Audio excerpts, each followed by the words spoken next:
Oh yeah. All right. So we're hopping on some more 500 NL, and for those of you guys watching for the first time, I always like to give a little background on myself.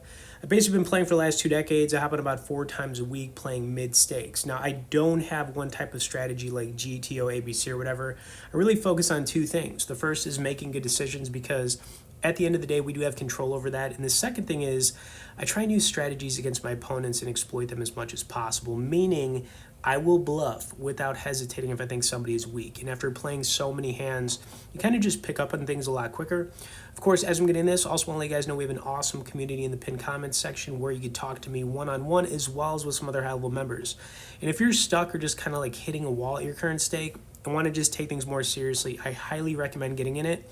Also, if you could tap the like, and let's get right into this, man. And this is also going to run for about 15 to 20 minutes. So grab a bottle of water, some Gatorade, or some coffee, and let's lock in. And we do have one like big situation that's going to come up towards the end. It was I'm not going to give anything away, but you're not going to want to miss it. So if you guys have any questions, comments, things like that, you could always message me below and I'll get back to you. But here we go. All right, so we had two pair here with the 6-5. Now, honestly, this was kind of like whatever. We took it down. Let's see if the river would have paired the board. No, it wouldn't have. That was kind of just one of those spots where we were in the hand and we got two pair, okay?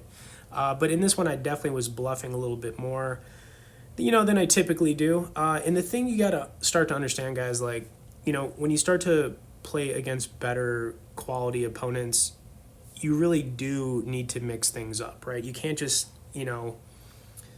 try and use the same strategies as everybody else is using. It doesn't work.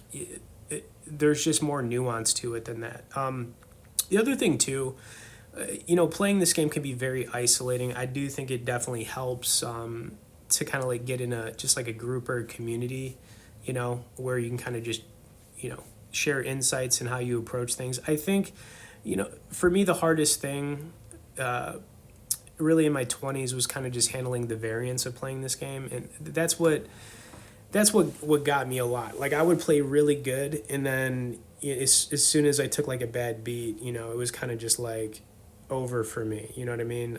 But eventually, you kind of get better at handling these things. It kind of comes with age, but yeah, I think the emotional side of this game is probably like one of the most difficult for people to get a grasp on. And just talking with other people about it, I think it can only help you out, especially like long term. You know what I mean? So anyways, it doesn't even bother me. Like if I take a loss or whatever, like it's all good, man. Like I become numb to it, and that's kind of how you got to get, because I already kind of hinted at this, but like all you can really do is make the best decisions possible when you're playing, and it is what it is, man.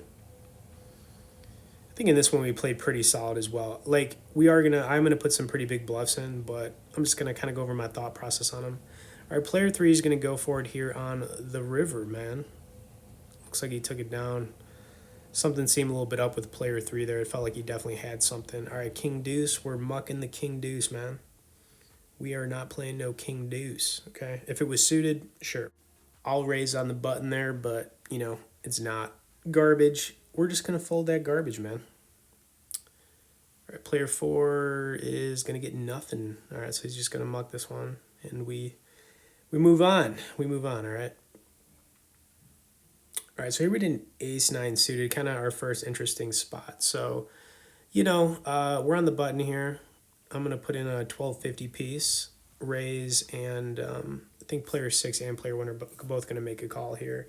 Now, this isn't like a really strong hand, but, on the button, it's definitely a hand that you need to be raising with, you know what I'm saying? So, here we go. Definitely prefer this to be suited, but it's all good, whatever. All right, back over to player one, and we're gonna hit top pair.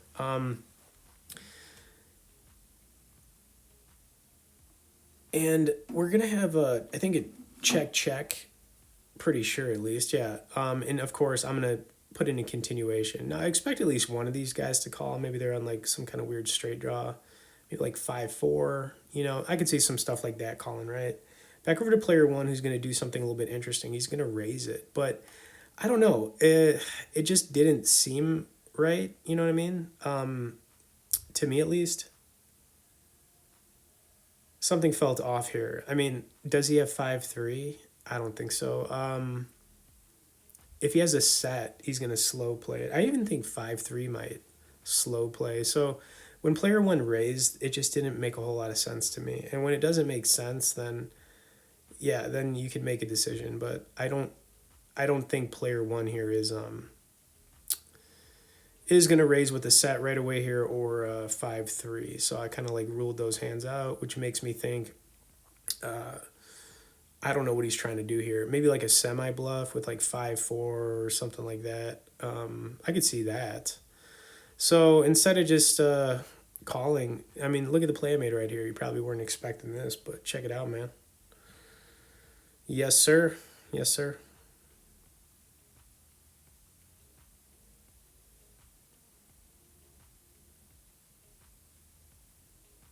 All right, back over to player one, who I just, like I said, man, you play so many hands, you just pick up on these things. He folded it.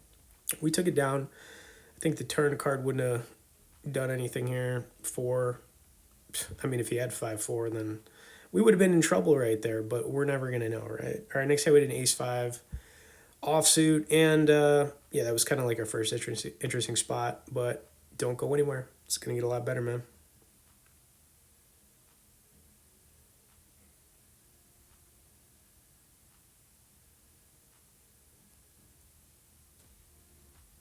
All right, so I'm going to defend here with the ace-5.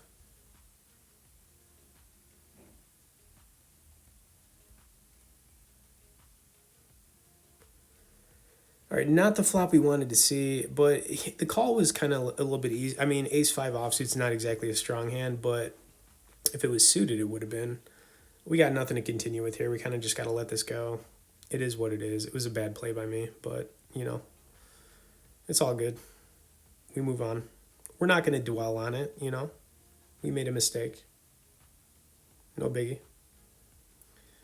All right, now we got an ace-6 suited. Looking real nice here. We got those diamonds. Okay.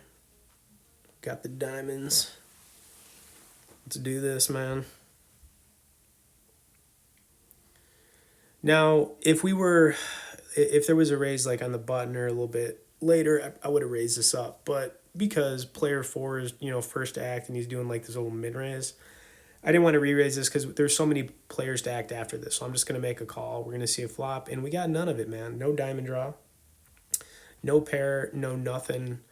Hard for us to continue here, and I can't. So player four is going to end up taking this down, I think. No resistance from player three. And nothing we could do there but fold, sadly. All right, three deuce. We ain't playing no three deuce.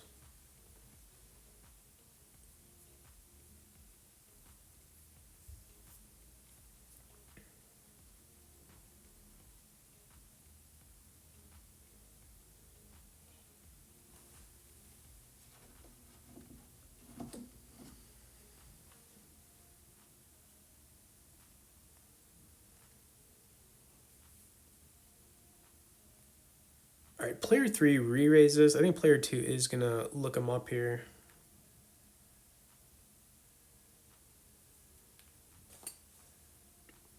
And we would have had, we would have had a piece of this. Up and down straight draw with a pair of deuces. Player three checked this pretty quick, which makes me think player three's probably got a hand like ace king or ace queen or something. Player two is going to continue. I think player three is probably going to call. Turn card is a queen.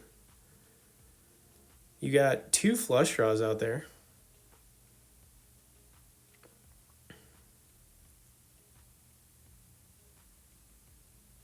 And we would have got there on the river. Wow. Okay, sevens took it down, and player three kind of had what I thought he had, but it wasn't quite as good as like ace king or ace queen. He had ace jack. You know, but couldn't really play that three deuce, man. If it was suited, I guess maybe. What are you gonna do? All right, so I'm gonna get a queen nine offsuit. Gonna be in a predicament here. You'll see what I'm talking about. So this flop wasn't that bad. We need a 10 for the straight. We're blocking the spade draw. So you should be thinking about what you're blocking, especially if you're going to continue or possibly bluff later on in a hand, you know what I'm saying? So we're blocking spades, which just means that it's very unlikely somebody has two spades, is because we have one of the spades. It's possible, it's just less likely, and that's kind of how you got to think about this. Turn card was a three. Now if player three barrels again here, we have to make a decision. Do we want to try to bluff at this, or we just let this go now? He continued, and I decided just to muck it. And you know what?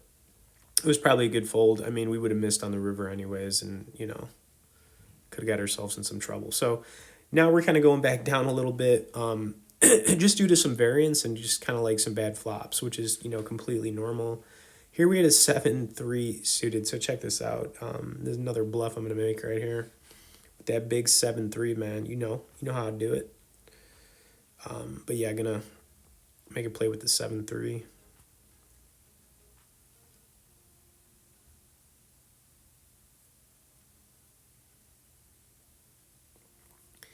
All right, so just a small blind versus big blind spot.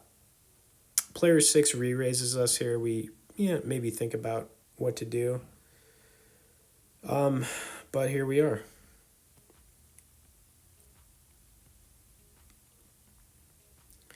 Yeah, he's going to raise it up to the 60 piece, but I am going to make a call here. I'm going to make a stand. I didn't want to just give it up. So even though it's a garbage hand, we are going to pair the 3. Couple 10s out there. I mean, sure, every once in a while, maybe he's got a 10, but most of the time, no, sir. He's going to continue here too, 39 piece.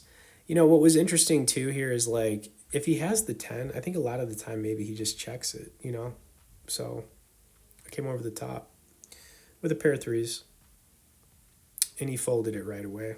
Turn card would have been a... let's see what it would have been.